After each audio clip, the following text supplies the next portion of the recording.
to their screams.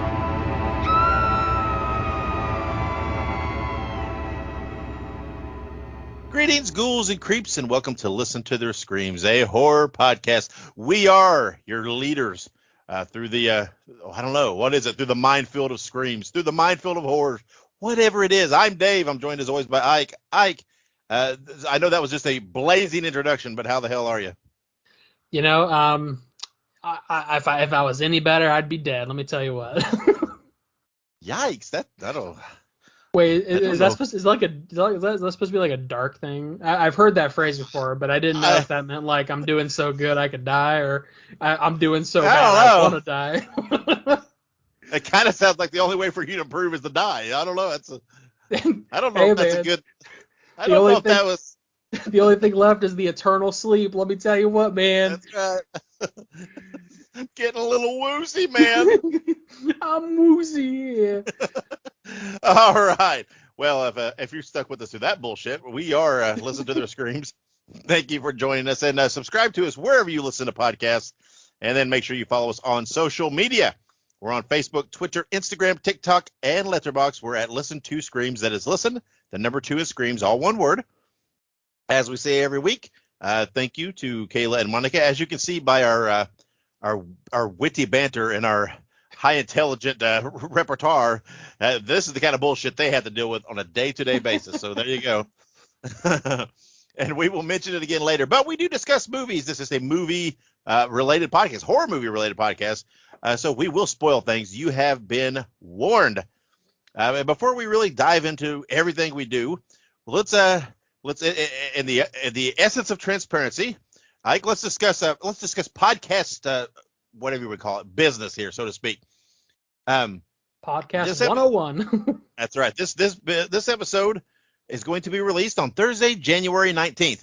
Now, in the world of Listen to Their Screams, this for a couple weeks will be the last episode that we record on our normal recording schedule, which is we literally record the day before release because we want to make sure we get all the news and everything we can before the episode is released. We are going on vacation for 2 weeks, or nearly 2 weeks, a little over a week. So the next 2 episodes, which will be on January 26th and February 2nd, release dates are pre-recorded. They will still be out. They will still be released. They're already scheduled to be released, but they will not be freshly minted, so to speak, like our usual episodes. So there might be some breaking news and things in the world of horror that we're going to miss on those episodes because, again, they're already recorded even as we record this one. So when we come back, get on our regular schedule for the episode that will be released February 9th, we may have to catch up on lots of horror news. So just so you know, if you listen to a couple of weeks, you're like, why aren't these assholes talking about this? Well, that's why, because, these assholes don't know what happened yet because we recorded that well ahead of time. So there you go. There you go. So, yeah, we're gonna get some sun, some waves, some sea air, get out there and enjoy some time with our families and get away from everything. But like I said, the content will still be there. It's pre-recorded, scheduled to be released. We will not miss an episode. And who knows, maybe if we hadn't said anything, maybe nobody may not have known the difference. But we just wanted to be transparent. So there you have it. That's the business. That's the way it is. But we got a lot to talk about here on this episode. We are reviewing today the movie that was just released called There Is Something Wrong with the Children. It is out there able to be purchased on streaming platforms. But Ike, besides that, did you watch anything this week? Let's see. I recently started a rewatch, if you will. I try, like, I think we've talked about this a lot, but as horror fanatics, there are a number of series that we will just rewatch until we're blue in the face. But I've kind of sort of started like a supernatural movie rewatch. Not the show, but supernatural movies. Last week we talked supernatural. Well, we haven't talked about it yet. Podcast business gets a little tricky. That's right. We will be talking eventually about supernatural movies, which we have already recorded previous this week, and it spurred a rewatch. So I'm kind of doing a rewatch of those. So I recently rewatched the Paranormal Activity movie, the first 2. and I gotta say they age really well. They're really good movies. Yeah. Uh, okay, that's cool. I man, I haven't really watched anything. At least not anything horror related. I'm still, I don't know, plucking away at different things here and there. And part of the problem arises right now is some of the television shows that I watch are starting back. So it's like I watch those, and but it's also just, leading into vacation. Work's been very, very busy. Oh yeah. So it's like, making sure I stay ahead of things and I prepare for, the time off and everything. So it's kind of taken away for some of my spare time. So not much watched for me. Actually, I don't know anything that would really horror related would fit. Of course, I mean I did watch, Supernatural, the series. Of course. I always watch plenty of that, so all the time. It's pretty much just a safe assumption. Maybe I should just put that at the start. When you subscribe, follow us on social media. Hey, Dave watched Supernatural. It's all just kind of routine stuff. But yeah, so that's about it. It's weird because, like you said, we recorded the next 2 weeks, so I feel like it's like we've already discussed everything as far as that kind of stuff goes. It's like it's kind of odd. It's just really a weird positioning we're in here. It really is. Yeah, that's all right. We'll muddle through it because we are pros after all. I mean, as you can tell by our banter. Look, professional eater maybe, professional podcaster not so much. I don't know. But one thing we do like to do on the show is play a game. So Ike, let's play top 3. Top 3. And on this episode, we are going to talk about our top 3 favorite Blumhouse movies. And Ike, this is a tough one, another tough one, right? Because there's a pretty good list of Blumhouse movies, and man, there are a lot. They're all pretty good. I mean, there's so many to choose from, and it's a little weird to narrow down. And then I think you also run into it though that I don't know. At least me, when I was looking at the list, did you find that a lot of the Blumhouse movies, they blur together a little bit, right? When you start talking about a bunch of the sequels and stuff, you're like trying to remember, which sequel's what, so. But I think I've got it narrowed down to 3 that kind of jumped out at me. It's kind of the 3 I had in mind. I looked over the list of their releases and nothing really changed. So if we're ready, let's dive right into it. Ike, what is your number 3 favorite Blumhouse movie? Absolutely. Well, real quick, just a real quick preface, because I always got to say something first. I always got shit to say. Like you said, this was incredibly difficult for me to even start to narrow down. I literally was scrolling through the Wikipedia of like all the Blumhouse productions, which, by the way, it is Blum like plum, not bloom like loom. We researched this shit. We freaking did, man. That's why we're pros. That is why we're pros. Amen. But there were so many movies. Like I was sitting here, like, I started to say, let me make an honorable mentions list, which I'll mention at the end probably. But like, I have like so many listed, and I'm like, literally my honorable mentions is longer than my top 3, which is insane. But anyways, so my number 3, which was surprising to me, is Black Phone. That's my number 3 as well. Hey, there you go. So I was going through this list, and like there were so many great movies that Blumhouse has put out over the years, and I'm like thinking to myself, I don't want to put like I was trying to not put new releases in there, and I don't know why. But at the end of the day, I sat there and I'm like, I liked Black Phone so much. It was such a good movie, such a good story, so well done. I have to put it in there. Love Black Phone. Love Ethan Hawke. Literally, Ethan Hawke is probably one of my favorite actors, which weirdly enough, I have another movie of his on my top 3. So if any, I do too. Oh my God. So, dude, if we have the same fucking top 3s, that's gonna be weird. Well, okay, you talk about Black Phone before we get too ahead of ourselves. Well, yeah, I mean, again, we reviewed Black Phone. We talked about it, a couple of different times, and especially when we talked about our 2022 year in review. I loved Black Phone. I thought Ethan Hawke was great. The character was so great. I want to see more, right? I want to see more in this world.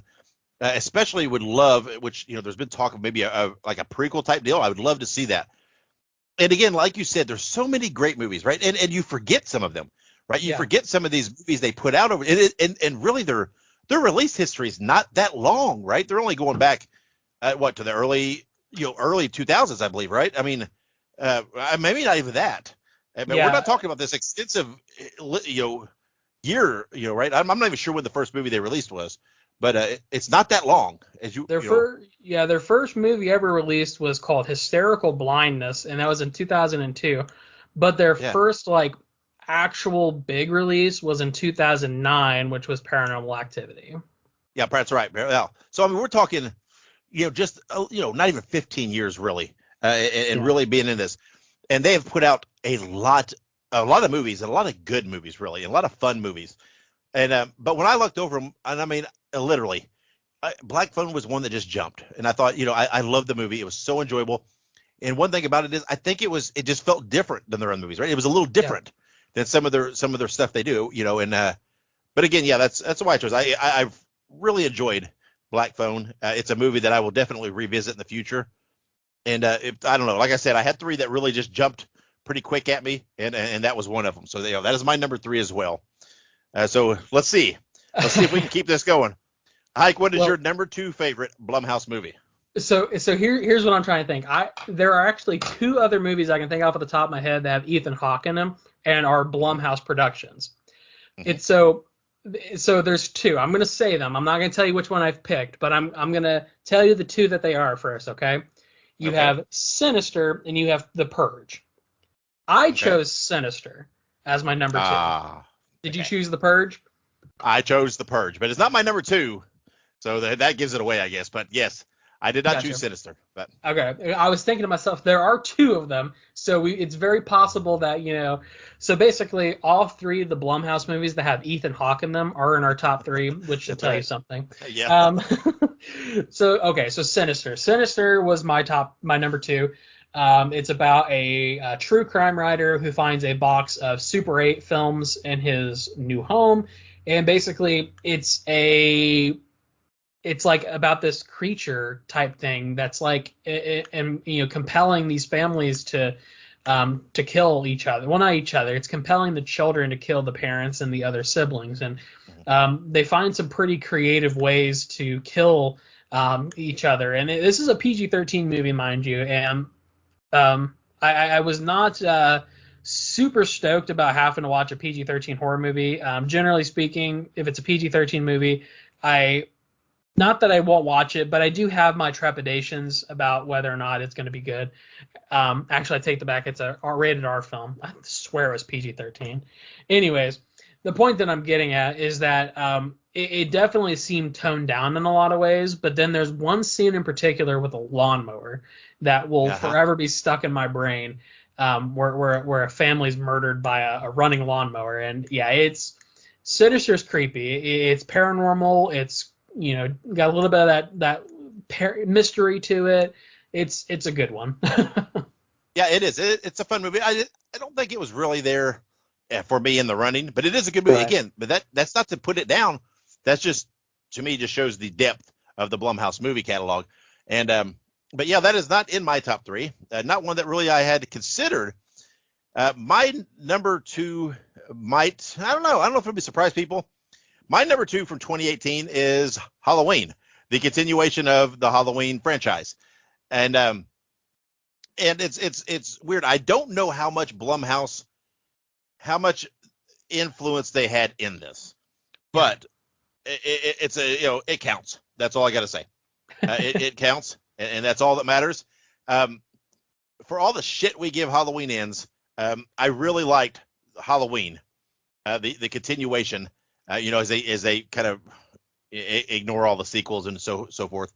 I thought it was very well done. I loved Jamie Lee Curtis in it. How you saw the effects of everything, right? Of Michael Myers and all this in it. I thought it was just a great movie. Maybe it's a little obvious choice for me, but that's okay. It is my number two favorite Blumhouse movie.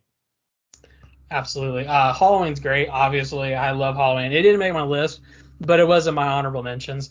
Like you said, it's you forget how like widespread these production companies are because like Blumhouse, I mean, they're everywhere. Hmm. Halloween, this, that, everything else. There was another honorable mention that I wanted to mention, which is Creep. Creep is a Blumhouse Oh yeah, film, yeah.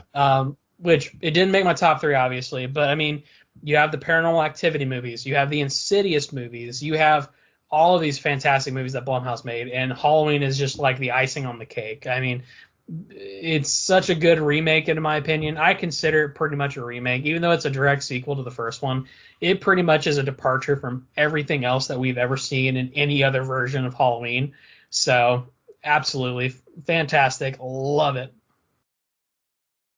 Yeah, me too. And again, I don't know. Maybe I'm flying a little loose because there's a whole partnership there. Lots of production companies involved in it. I don't know how big a part Blumhouse, but they're there, so it counts in my book. And again, I enjoyed the movie, was super excited about it coming out, so that just made it all the better to me, right? When you're super pumped and excited about something, maybe even if it has flaws, you tend to sometimes overlook that. Same as kind of the same with nostalgia, right? It helps you kind of see past the blemishes. But that brings us to our number ones, Ike. So what is your number one favorite Blumhouse movie? So this one, guarantee nobody. I will guarantee that most of the people watching this probably have not seen this movie, and I'm not saying that in a hipster way. I'm saying this in a. I'm saying this in a. This movie came in. It flew under the radar. It did not have a very successful opening weekend, I would say, compared to like other Blumhouse pictures. But honestly, this is probably one of the best horror movies like that are kind of in this very niche genre. So my number one is the Belko Experiment from 2016. No, I have not seen So that. yeah, so it's about a so basically it's about a twisted social experiment. So basically 80 Americans are locked into a high-rise corporate office in Bogota, Colombia, and they're ordered by an unknown voice coming from the company's intercom system to participate in a deadly game of kill or be killed. So it's kind of like Squid Games before Squid Games was a thing. Um, it kind of plays on sort of like, have you ever seen the movie from the 2000s? It's a Japanese movie called Battle Royale. Yeah, actually, I think I have. Yeah. So it kind of plays up on sort of a Battle Royale-esque type thing. It's sort of like a battle to the death between all these people. Yeah. And it's sort of like an unfortunate like circumstance, like they have to kill each other or else they don't get out of there alive. So it kind of plays into, because keep in mind, one of my favorite horror movies of all time is Saw, and Saw is about playing games, and this kind of plays into that a little bit. But it's super good. Has a lot of, I would say, relatively, I don't want to say unknown actors, because it has like John Gallagher Jr. in it, as John C. McGinley. I think McGinley's from Scrubs is where he's mostly known from. But like, there are some other names in there, but no one that's super huge. But I will say this: it was written by James Gunn. Yeah. So that to me is probably why I like it so much. I love James Gunn. Obviously for people to know, Guardians of the Galaxy. James Gunn is the mastermind between, I would say, arguably one of the best Marvel movies. He also did the Peacemaker show, and Okay. numerous other things. Suicide Well, Squad. I mean, yeah. Now he's kind of he's the head of the DC cinematic universe now, and he's don't get me completely started on the DC Cinematic Universe. completely trying to restructure and scrap. And I don't man, he's gutting that thing, and Let me it's a tell you what. little weird. Let me tell you what. The only good thing that has come out of the DC reboot, whatever the hell this is that Jason Momoa is probably going to be Lobo. Even though he is the best Aquaman that we'll probably ever have, I will accept it because he likes the Lobo character, but I'm very mad that they're getting rid of Henry Cavill's Superman. And I'm very Me mad too. that they're getting rid of The Rock's Black Adam. Well, But anyways. I'm not sure I could forgive them because they've completely scrapped the Batgirl movie, which had was supposed to be the reintroduction of Keaton's Batman. So that totally pissed me off. I'm like, I mean, here it was too. All they were planning to do was just put it on streaming, put it on HBO Max too. That was the initial plans. It's like you can't just fucking do it. It was already filmed.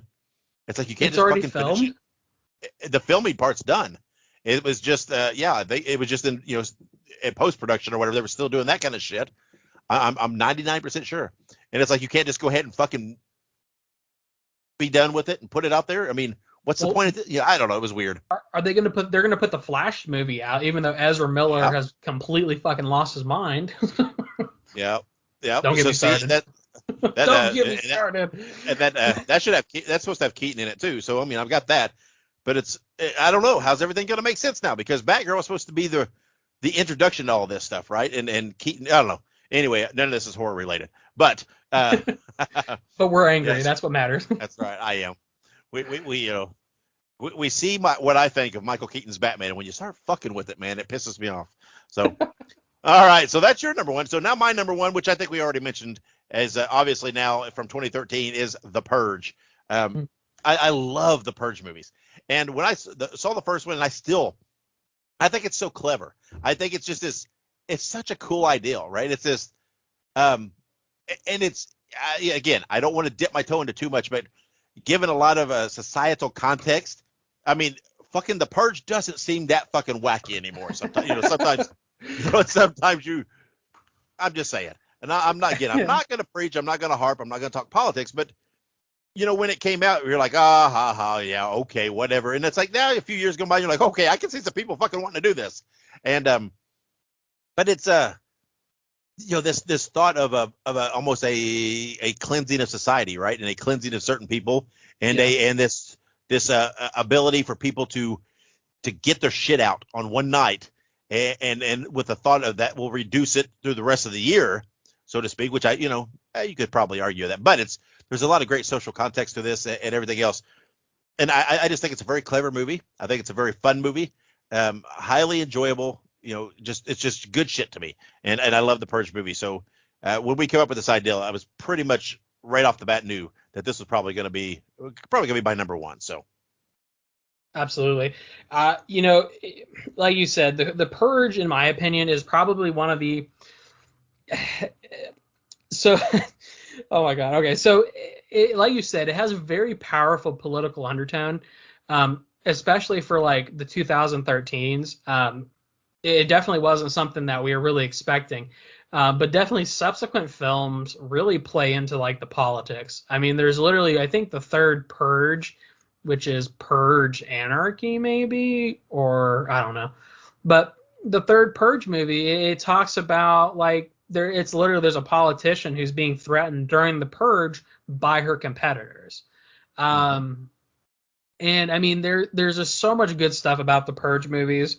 There's so many memorable moments, but I think from the first movie specifically, the first movie is obviously the best. I think this is definitely a pretty stereotypical. The first movie is the best, but it also kind of departs from the typical decline of sequels, because the sequels are, in my opinion, equally good, but they don't have that magic that the first one had. Because they've had like, I think there's 5 of them now. The first one, the second one, which is I think Anarchy, Purge 3 is or maybe the third one's Purge. Anyways, and then they have the first Purge, and then the Forever Purge, and then they also have the Purge TV series, which was also really good. Oh man, it was such a good movie, and it has honestly it has like the really creepy motto. It's like, "Blessed be the new founding fathers for letting us purge and cleanse our souls." Oh, I love it. Yeah, it is. Again, it's such a great movie, and to me, it's even, I don't know, it just feels even more powerful because this world's so wacky now. Yeah. And again, I'm not gonna harp on this. I'm not gonna get on, whatever. I'm not gonna discuss it. But it's almost like it doesn't. It feels. It's just like it's got almost a kernel of believability to it anymore. And it's like, it's weird.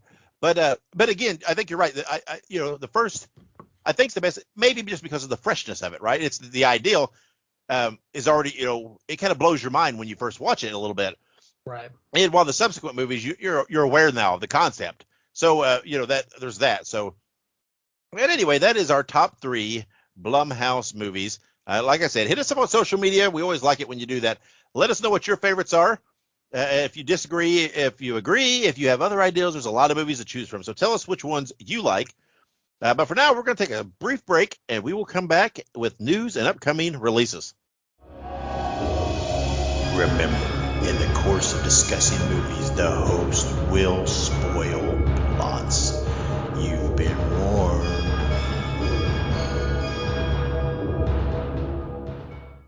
All right. Now, we've got plenty of news items to go over. It's kind of odd that here we are with our last live. And some of these new things come out a little bit before. We could have put them in the pre-recorded ones, but I wanted to make sure that this is the first episode being released of the 3. So I wanted to save them all for this to get it out there. And some of this stuff I've literally have picked up off the news wire just prior to recording. I mean, so some of this I've not even thrown out at Ike yet in the show notes to know. But he may be aware of them. But okay, so here we go. Let's dive right into it. USA and Sci-Fi have announced that season 3 of Chucky has been greenlit. So new episodes of that series will return later this year. I love the Chucky series. It is so cool. I think it gets back to what makes the Child's Play and the Chucky's, the movie. It gets back to the good shit of it, right? It gets away from the crap, and it's fun. Now it doesn't ignore everything, right? And there are elements that it brings into it, but it still does it in a good way to me. But I love both seasons of it. Cannot wait for season 3. I'm glad they finally announced it, even though I don't think it's any surprise to anybody there was going to be a season 3, because it's been really, really successful. Now, a couple other news topics that we got to touch on. And Ike, these are the ones that I just picked up, right? On some news about the Crystal Lake, the Friday the 13th prequel series. Yeah. They have announced in a recent screening of, I believe it was Friday the 13th Part 3. I can't remember which one. One of the movies recently. It was a Friday the 13th screening. It was on Friday the 13th. And I can't remember who it was. Somebody was there, and some of the notes that this is from the horse's mouth about the Crystal Lake series. They are working on it. Writing's getting ready to begin in here in just about 2 weeks. They're getting ready to really dive into writing. Kevin Williamson of the Scream and what was the other movie? We're got a review coming. Oh, it's Sick. He did Sick, which is we're going to be reviewing here in a couple episodes, or next episode. Excuse me. He is on board to write an episode. So that's kind of cool. I'm curious about that. And they also did announce that Adrienne King is on board in a recurring role in this series. Of course, she was the final girl in Part 1, killed off in the beginning of the Part 2, but she's on board for a recurring role in this series. So that is pretty damn cool. So I'm already so damn excited about this prequel series, and I have complete faith in how good it's going to be. This just makes me all the more excited. I know you love Friday the 13th franchise too. What I mean, hearing that kind of news though, does that even pump you up even more for it? Oh, absolutely. I've been chomping at the bit for just anything new from Friday the 13th ever since the freaking remake. The remake was decent. I've said it once, I'll say it a million times. I love the remake, but I'm so excited for them to like flesh out the character more. And like we talked about, it's supposed to be sort of like a prequel, series. And it does make me excited to see that there is going to be some involvement from some of the original cast from the original film. And like you said, I mean, if I remember correctly, the person we're talking about is the one that had the stalker, right? That we talked about in the previous episode. And the real life stalker. And she kind of fell out of the limelight. So I'm very excited to see that she's coming back and she's going to be like a big part of this, hopefully.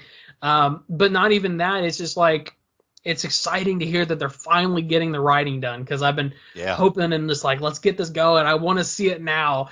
It's like a fat kid in an ice cream truck. I'm chasing after that ice cream truck, Well, I think it was Brian Fuller that was at this Q&A that did it. But again, he said that because this is a series, a television type or streaming type series, not a movie, right? Yeah. Not movie related, that anything's fair game. Right, just because they're labeling it as a quote unquote prequel, anything in the franchise is fair game. So it'll be cool because we talked about this several episodes ago. I think the term prequel, I think is misleading. Yeah. Because I just don't think that's exactly what I mean. I think it's going to jump around timeline wise. I think it's going to touch on all kinds of things. And the rumor is this is going to be tied very tightly to the remake movie. Is what I heard. Now again, I don't think that's been verified by anybody, but we'll see. But again, I am dying. I'm ready for stuff to start coming out. I'm ready to see some pictures, some teasers, some trailers. I'm glad news is coming out there. And speaking of news, now Scream 6 comes out here in March sometime, and it is official, right? This is not rumor. This is not a leak. This is nothing. There has been a piece out there in Entertainment Weekly. I don't know if the issue's been released, but it's been released online So it is 100% confirmed, verified that Kirby Reed is in Scream 6. She is in the movie because she is in the photo shoot for Entertainment Weekly. That's right. Hayden Panettiere, or however you say her name, is in the photo shoot. There are pictures of her. It has officially been released by Entertainment Weekly. So there's no more leaked picture, no more rumors. It is confirmed that Kirby is in Scream 6. And if that's not exciting enough, they have just today announced, or today as we're recording, that on January 19th, which is a Thursday, is the day this episode releases, they are officially releasing the first trailer for Scream 6. Cool. So we can't talk about it obviously now, because we're a day before it's being released. But I know that tomorrow, just as soon as I get up, I'm probably going to be scouring to see if it's out yet. I cannot wait to see this trailer. I know they put the teaser out there, but this is supposed to be a full-blown trailer. And again, I'm excited that Kirby is back in the series, which, we suspected. We thought it was confirmed, or whatever. We thought it was legit. But now, like I said, it's official. This is official source material, right? I mean, or whatever you want to call it, from the horse's mouth. This is not just fans speculating or a leaked picture. So I know we talk about Scream 6 a lot. We talk about how big a year this is for horror movies, and this is one of the key pieces for the year. But fucking how excited are you for that trailer to drop? Oh, I'm beyond excited. I mean, come on. It's Scream 6. We've been waiting for more information. I mean, we literally got a post removed from Twitter because somebody, struck it down because I'm not trying to say conspiracy confirmed, but conspiracy confirmed. I mean, we knew this was coming. Hayden Panettiere is fantastic. She's kind of getting back into acting from what I've heard. She's kind of had some troubles in real life, which, it happens to people. So it's obviously exciting to see her back in this role. I think Scream 4, which was where she originally appeared, was a very good movie for what it was for the time that it was made. And I think 100% that when I watch this trailer, I'm going to be very excited. The only thing that would make this movie better is if we got to see my boy Matthew Lillard. Yeah, that would be great. Still no word on that yet. But again, if that's happening, they're not going to let that shit out. Oh, right? No way. That's not going to be leaked. They're going to do everything they can to preserve that. So fingers crossed. I'm hopeful that would just seal the deal. It just make it so spectacular. Some other news. I was going to say that's Avengers level protocol. Yeah, that's right. Now, some other news that just came out that I just saw, and we knew this was coming, but it is official. The Megan sequel is absolutely 100% official. Not only that, but today they have said it will be called Megan 2.0. And not only that, they have said already it is being released in theaters on January 17th, 2025. So there it is. Officially in 2 years, which is about right? It's 2 years from the first one. We are officially getting Megan sequel, and it's going to be called Megan 2.0. This is official studio released information.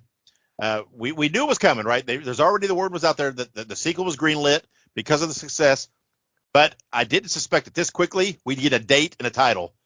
So that is pretty cool information. Now, hopefully, pretty soon we'll get the information on that unrated version of Megan, because that would be great to see. Like we talked about Megan, we reviewed Megan, we both loved Megan, thought it was a fun movie, and I'm very excited about the second one. And again, they're coming off the success. Megan's still performing well, and they're hitting while the irons are hot and getting this information out there. And I think that's a good call on my part. Oh, 100%. I mean, this is a best case scenario for any studio, right? I mean, you think to yourself, we have this movie that is doing so fantastically, right? I mean, literally, this is best case scenario. This is absolute best case scenario for any movie franchise. You have a movie, it does fantastically. You leave it open-ended enough for there to be a logical sequel, and now you're like you said, you're striking while the iron is hot. You're not letting the hype die. You're literally playing into it. You're saying, fuck it. We have a Megan 2.0. Let's do it. It makes sense. It's a cool title. Obviously, you have the technology, the 2.0. It makes perfect sense. It fits. It 100% does. And like you said, 2 years. That's a good amount of time to get the movie written and made. So, absolutely, I'm pumped. Yeah, and especially because I can see it now, right? You can see how the marketing is going to go with this, right? Because They're announcing it, right? They know, it's coming in 2 years. But yet, if we got this rumored unrated version, right, you'll have that released sometime in that 2 year time. You'll have the streaming release of it some point during that time. You'll have the physical media version of it at some point during that time. They've got these key things that are going to happen during that 2 year period while they're working on it. They've said that the two main characters are returning for the movie too. I can't, what was her name? Katie, and can't remember the main girl's name. The one that developed Megan. Anyway, they're both Gemma. returning. Gemma, that's right. They're both, those actresses are both returning for the movie. And so, again, this is to me makes perfect sense. It's very brilliant. Put that information out there while things are rolling. It might get a little spike, right? People might be like, "Oh crap! Oh, they're already calling this. Maybe we should go see this movie if we haven't already." So maybe it'll get a little spike in the theater again, and keep rolling on. But again, there's all these key dates for movie releases, and they've still got those coming, right? Like we said, the digital release, the streaming release, the physical release, if there's an unrated version. I mean, they've got all this other stuff that they can spread over this 2 years or leading up to it. And then when you get closer to the time when they start shooting, then you start putting that stuff. This, to me, they've got this marketed so far. What it appears to on paper, they've got this marketed so well in what they're doing. And there's already all this viral shit with the dancing and everything else. I mean, this to me, the movie was fun. It was a good movie, but this is marketing genius in the way they're playing this out to me.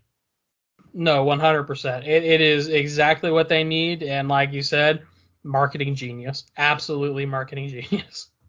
So, all right, so let's move on to some other things. We like to mention the conventions on the show here, and coming up February 17th through 19th is Days of the Dead Las Vegas. It's at the Plaza Hotel and Casino in Vegas.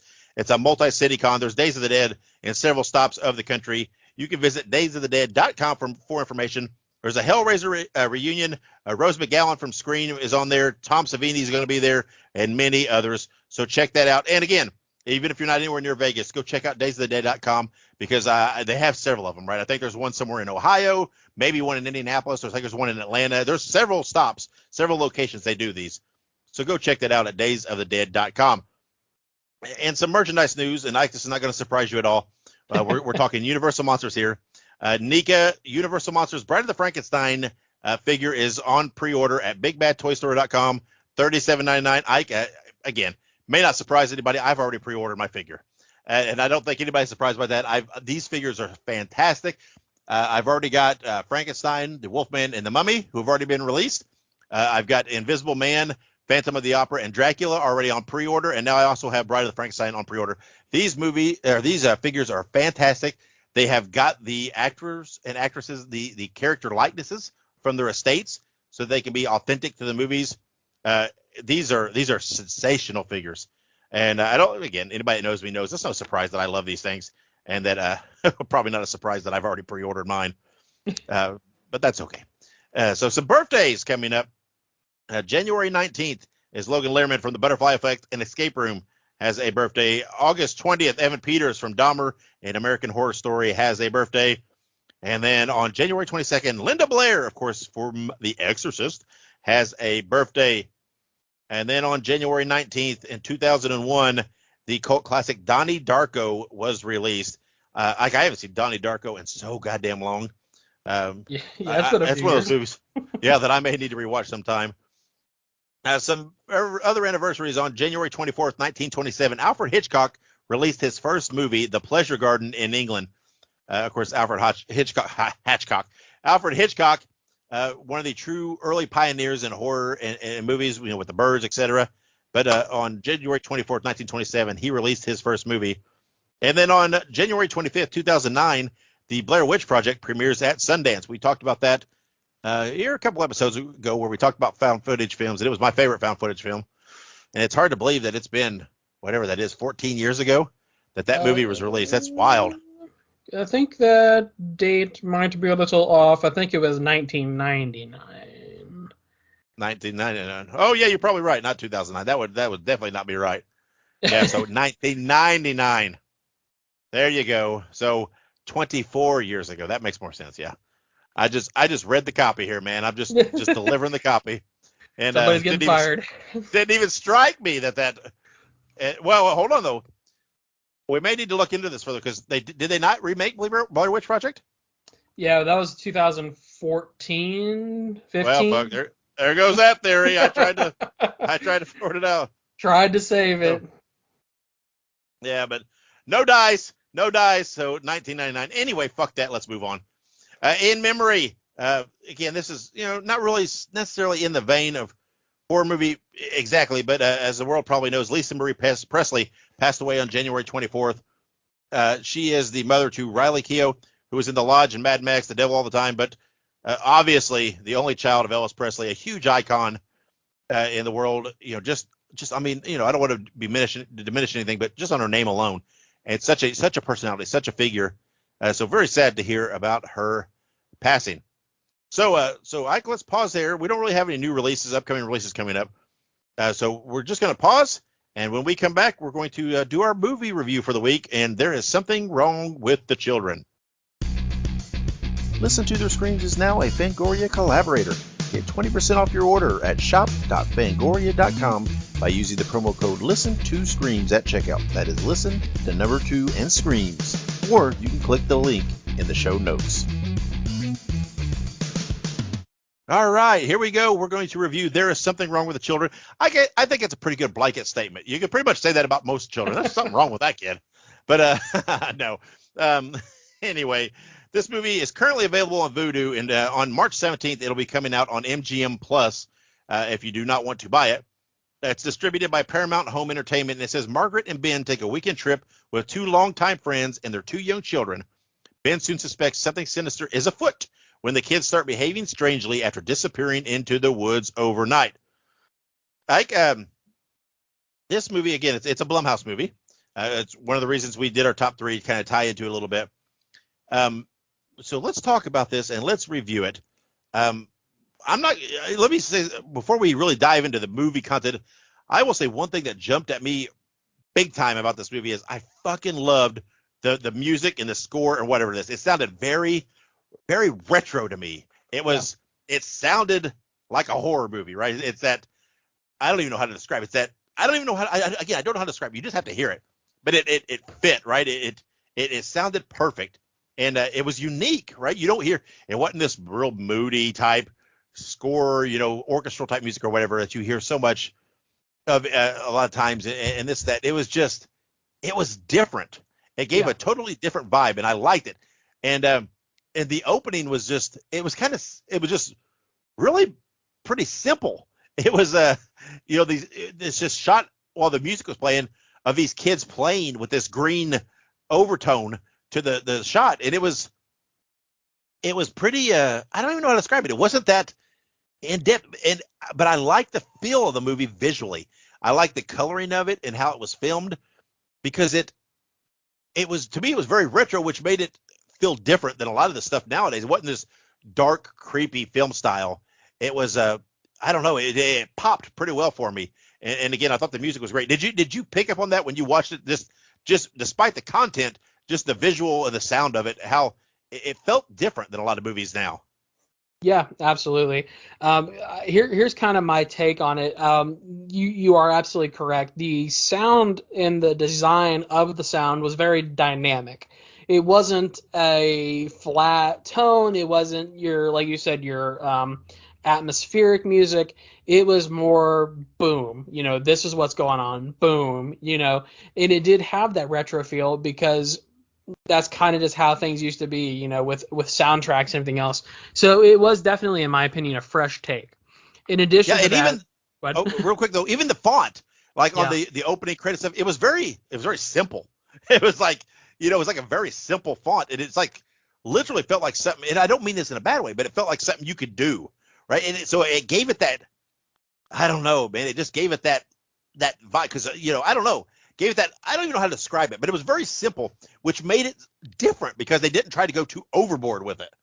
So no, that's what I was gonna say. And with the font, actually, the green font, it really reminded me of like Night of the Living Dead, from like the cases that they have. It's like a green font, and it kind of reminded me of that, sort of like that kind of blocky lettering and the green font, and it, like you said, it definitely calls back to like a simpler design.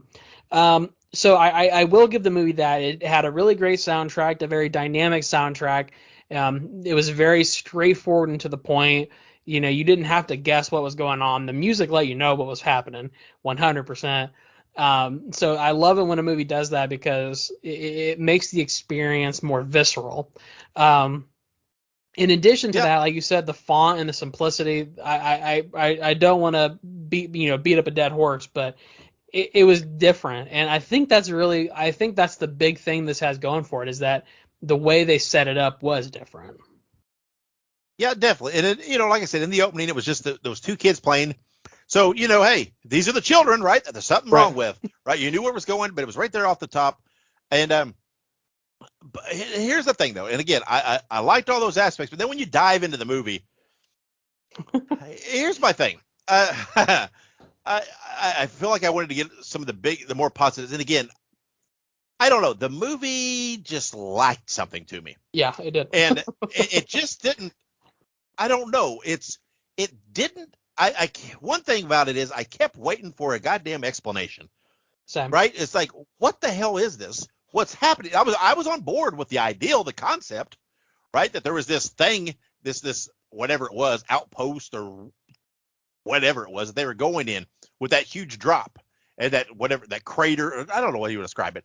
And there was something definitely there, and it had affected the children. And then from that point, they started behaving differently. And then ultimately the kids jumped in, but yet then they were still alive or brought back or however you want to say it. And I was on board with the concept, but I don't feel that there was ever the payoff to it, right? I don't know. There was never, and again, I understand, I've said it many times. You don't have to explain every detail. You don't have to overdo it. But what was it? Unless I missed something, they never really gave any indication of what was happening here. Yeah. And there was just something. But I mean, I don't know. I felt like there should have been some form of a payoff to it. And I don't feel like I got that. And Yeah. that part was disappointing for me. Yeah, that was what I was gonna say. I was gonna say I like the setup. I love the simplicity of the music, the simplicity of the sound effects, and the simplicity of the design of the opening. It was just like you said. I really felt like I was waiting for the other shoe to drop. I was waiting for someone to explain, somebody to come into the movie like in the second, half of the movie, someone to say like, "Oh, the woods are haunted by some mosquito demon or something like that," and Anything. Just yeah, give just us something. anything. And I feel like there's stuff that was cut out of the movie too. I felt like we were watching. I was getting kind of like PTSD flashbacks to like the original release of like the Justice League or of like Oh, yeah. Batman versus Superman. So I was Yeah. getting kind of like I feel like I'm missing something. I feel like I'm missing a couple pages of a script or of a book. Um, Yeah. and I don't know what exactly it was. I'm not sure exactly what I was missing, but I will say this: the movie hit on a lot of cool points. It hit on a lot of cool topics. Like you said, I was totally with the idea. I was totally with the concept. I was with the kid. I was with the times, as the kids say. Mm. But like you said, there was no explanation for it. There was no reason why. And again, spoiler. There's no reason why these kids looked like insects and shadows. Yeah. And it never explained it. It never showed if they had like a true form. These kids are just running around making clicking noises with their mouths, and it didn't explain why. You know what I mean? Yeah. I mean, yeah. I mean, again, unless I miss it, were these the same kids that were just brought back? Were they new beings that took their forms? They didn't really. Yeah. I don't know. It felt odd.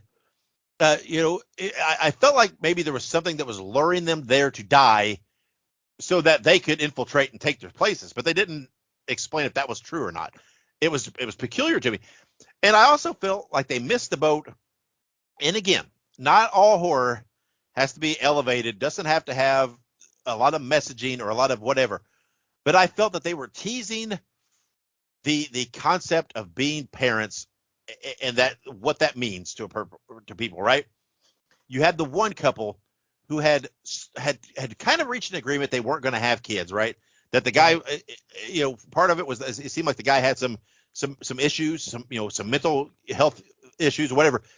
But his wife had thought maybe that she was forcing her opinion. Anyway, there was that whole dynamic, which is very real, of do they want to have kids or not, right? Because she didn't really want to have kids, but she felt like maybe he was really good with kids and that maybe he really wanted it and she was taking that away from him. So there was that. There was the other couple who had the kids, but it felt like though that they were trying to say when they had the kids that they lost the spark in their marriage, right? They weren't able to balance the marriage and the kids. So they went trying to find, various ways of finding a spark, and that ended up creating bigger issues. And again, a spoiler here, they end up having a foursome with another couple. and it didn't, I don't think it didn't work out for them the way they thought, because it didn't really reignite that spark. So there was that issue too of, they had the mindset of, oh, you're never ready to be a parent. You just got to do it if you're going to do it. But yet they didn't feel like they knew how to balance the marriage and the children to have both be healthy. So they were trying to find a way. No one's denying they were good parents, but they were trying to find a way to keep that happy and healthy marriage in it, and they just couldn't figure out how to make that happen, right? And the only way they made it happen is a night away from the kids with no kids, right? Back to like the pre-kids situation. So I felt like there was all that going on, right? The human mindset of parenting and whether you want to be parents, but then they just didn't go anywhere with it. Yeah. Right. I really thought that was going to be the ultimate part of it was going to play into that of, I don't know. The movie went a completely different way than I thought and didn't play all the things that I thought they were going to. It was weird. It's like they threw some things out there, but then just didn't really flesh out any of them to me. Yeah, that's what I was going to say too, is that kind of on that same concept, we did see the one guy that I don't know if he turned into a bug person too, but he decided that he was like, it's time to settle down, and he kind of takes the kids as his own in a way. Yeah. And so you kind of do see a little bit of fulfillment to that, because he decides like, yeah, I do want to be a parent, but apparently a parent to some demon insect children. And it like you said, it definitely felt like they really didn't flesh out much of anything else. And they also, like, you don't see the dad for a while, right? You kind of assume he's dead, and obviously he's not dead. You know that with all horror movies, there's got to be a final act hero, and he kind of ends up being like that final act hero. And I feel like they had a lot of wasted potential. I feel like they could have kept him alive. I felt like that would have made the final scene a little more impactful. There's a lot I think they could have done differently, and I think the biggest thing is that they didn't explain shit. I mean, nothing was explained. We both agree that we stopped watching that movie at the end, and we're just like, what happened? And not in a good way, not in a good way at all. No, I mean, the movie was about an hour and a half, give or take. And I know a lot of times I say this, but to me, this movie felt like it needed another 15 minutes in there somewhere. Yeah. It just didn't feel, I don't know. I did not feel in any way fulfilled through that movie. I got to the end and I was like, oh, the movie was beautifully shot. I loved the music. Overall, it was well acted. The kids did a great job. They were great in it, acting wise. But I thought, I got to the end. I'm like, I really don't even know what the fuck this story was. I just don't. I don't know what it was trying to say or what it was trying to do. And again, I know it doesn't always have to do that. But if you're going to go this route where there's, I don't know, some element there changing people, whether it be supernatural or whatever it is, there's clearly something changing or influencing or whatever it is, but then you don't tell it all. I mean, it's not like these kids saw a trauma and that made them snap and or something. There was no explanation. It was odd to me. It really, really was. And so it for all the things that was liking about it, and again when it started and I heard that music and the way it was going, I thought, man, I was hopeful. I thought, I think I'm gonna like this. This is because it felt like a young Dave watching an '80s movie, right? It just felt Right. like I'm gonna get something. This feels different. And then I'm like, okay, it might have been young Dave watching an '80s movie, but it was young Dave watching a fucking straight to video, really bad '80s movie. It didn't pan out for me. And I really wanted to like it. I really did. But I don't know. I felt severely let down by this movie. Yeah. No, absolutely. I would agree. I would agree. Unfortunately. Yeah. So I mean, so this is going to bring us to the rating, and this is going to again, I every week, every episode, I have this mindset, and I always feel like, oh, I feel like we're so wishy-washy sometimes about these movies, right? That we give them middle of the road. We're always like it's a 3 or a 3.5, and we don't. And I'm like, man, do we sometimes need to be a little more decisive? We we want to be careful, right, to not overdo things. And then I'm like, no, we're good, right? Because most of these movies I enjoy to some level, so I'm comfortable, right? Well, that man, they turned me on my ear on this one, and I'm gonna start on this one, and I'm flat out. I think this movie I'm giving it a 2 screams out of 5. I just do not think I didn't enjoy it. I did not for everything that I thought I would enjoy. There was not enough there to keep me in it. And if I wasn't gonna do this review, I'm not. I don't know. I would have been a little pissed that I watched that movie if I had gone to a theater and watched it. I could kind of see why this movie went straight to streaming or straight to digital releasing, and why this didn't get. I don't think there was enough substance there. It would have ran theatrical.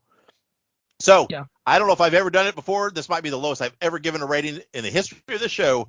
I'm giving it a 2 screams out of 5. And I think I have to agree. Like you said, we always say a 3, it's middle of the road. A 1 is absolute dog shit. 2, it's a movie that wasn't the worst movie I've ever seen, but I'm glad I didn't pay to see it. I'm glad I didn't pay to see it. You paid to see it, but I just used your rental. So I feel bad that you had to pay to see it. And that's kind of the long and short of it. It's I don't think that this movie would have done well with a theatrical release.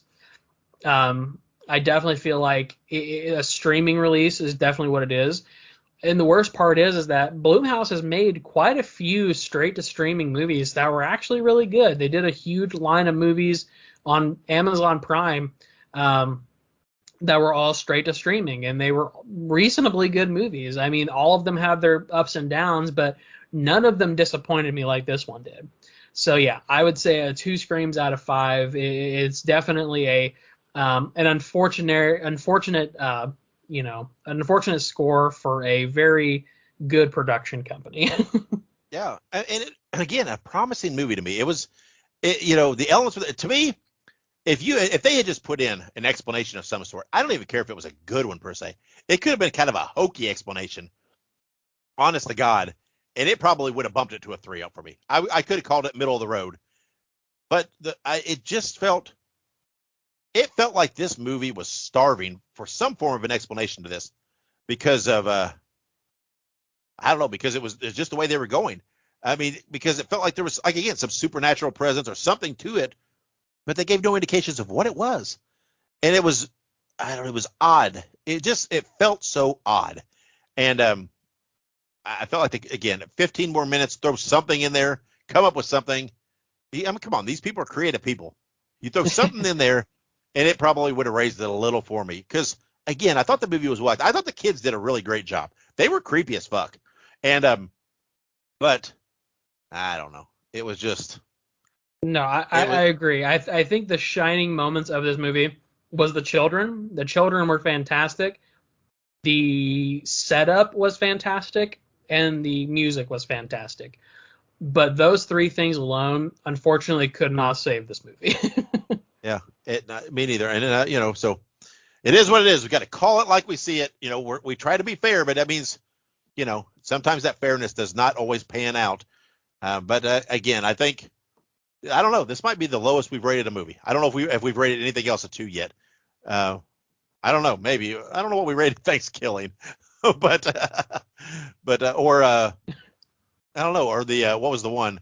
All jacked up and full of worms. Those I don't Yeah. know, I don't know. Again, I don't know, hugely disappointed. I thought the concept was there. I thought the cast was there. I thought the visuals was there. The sound was there. I don't feel like the story was there. I really don't. And I feel like there could have been a couple of different avenues they could have gone that would have been a better movie than this. So highly disappointed, but that's okay. You win some, you lose some. That's how you play the game. It is what it is. So again, there is something wrong with the children. Two Screams. If you want to see it for yourself, it's available for purchase on Vudu right now, and it is coming out. I believe I said March 17th on MGM Plus. So take that for what you will. But again, the next two episodes are already pre-recorded and in the banks, but they will be released as usual on Thursdays. And in the next episode, we will be reviewing the movie Sick, which recently came out. I can't remember, what was that on? Was it on Peacock? I think it was released on Peacock, wasn't it? Yeah. Yeah, I think so it so. is out there, recently released on Peacock. Woohoo! So Ike, before we get out of here, we're just a little over a week from vacation. I'm pretty pumped, pretty excited, ready for it. We've put in the work now. We've got everything lined up podcast wise. So before we close this out, got anything you want to say? Just everybody have fun, watch these movies, watch some horror movies. The next 3 episodes are going to be great. But like I said, watch these movies, man. That's the biggest takeaway from any of these podcasts is even if you don't like the movies, give them a shot. Even if you end up Yep. hating the movie, it is better to have given that movie a shot than it would have to have not. You know what I mean? What is Yep. it that they say? Michael Jordan says you miss 100% of the shots you don't take. Was that Michael Jordan? I think it might have been Larry Bird. I don't know. One of those Somebody. basketball players, whatever the case may be. Somebody in sports said that. But yeah, again, go watch it, formulate your own opinion on it. You can I understand that, I don't know if anybody is putting a lot of their viewing decisions in our hands, but take it for what you will. If you're very much in line with what we think so far, in agreement in our opinions, okay, maybe you want to skip this one if you put that much cloud in what we say. But if you just listen to us for the amusement, give it a shot, right? Give it a view. You might like it. Maybe you will, and maybe somebody can explain it to me. Maybe I missed something. Maybe I'm just not.